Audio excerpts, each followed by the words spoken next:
There were probably a lot of people around her who had already done Atomy, right? They signed up and all that. But since they kept thinking of it as a sales thing, they never really took the time to properly learn about Atomy. But as I kept doing it, this time for the first time, she really understood something. I drew it out for her like this. Teacher, there's number 1 and number 2. Usually when it comes to membership, my teacher wasn't very good at signing people up. So I wondered, why can't she sign people up? What's the reason? So I explained it to her. I had explained it before, but I did it again. There's number 1 and number 2, but usually everyone starts explaining from number 2. When I told her that, she said, oh, that's what I did. That's what I did. But I learned that you shouldn't start from number 2. We were taught to start by explaining from number 1, that there's no sign-up fee and no monthly maintenance fee. Teacher, please think about it. Why do people dislike the? It's because it feels uncomfortable, like you're being forced to buy something, or like someone is pushing things you don't even need, so it feels burdensome. So when someone tries to introduce you to the business, even though you're not interested in doing it yourself, it feels awkward, right?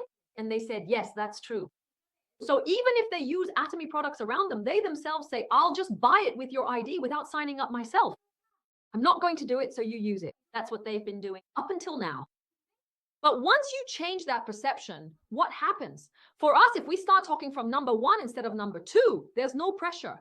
And if you just tell them about the benefits for the consumer, that's enough. When I said that, they said, oh, that's easy. That's how it turned out. And this person was already using the products. But once they understood this, you know what happened? Before, they would only order enough to get free shipping. But once they understood, things changed. I told them, teacher, I can't sell either. I only sell to myself. But do you know what's good about this? I only sell to myself, but the fact that I can help someone else, that's what makes this a business you can do with confidence. So once they understood that, what happened next? They bought about 60,000 won worth in Korean won, but then said their son had acne. So including the acne set, they ended up buying about 120,000 won worth. Why? Because by selling to me, they could help someone else. So they said, thank you. They asked if there was anything else that was running low. And then they started asking me about toothbrushes. Since I was tutoring at our center, there were some toothbrushes there, but they said they had never used a toothbrush before.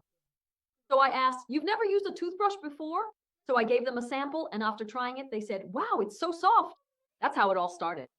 But do you know what's really important, everyone? Once they understood that there was no pressure, I explained the monthly maintenance fee. And since their parents had done Nu Skin before, they had experienced how things like monthly maintenance fees and deadlines can make people uncomfortable. So they assumed Atomy would be the same. They thought, if I keep going like this, there must be something more if I dig deeper. But I kept consistently following up to show them that wasn't the case.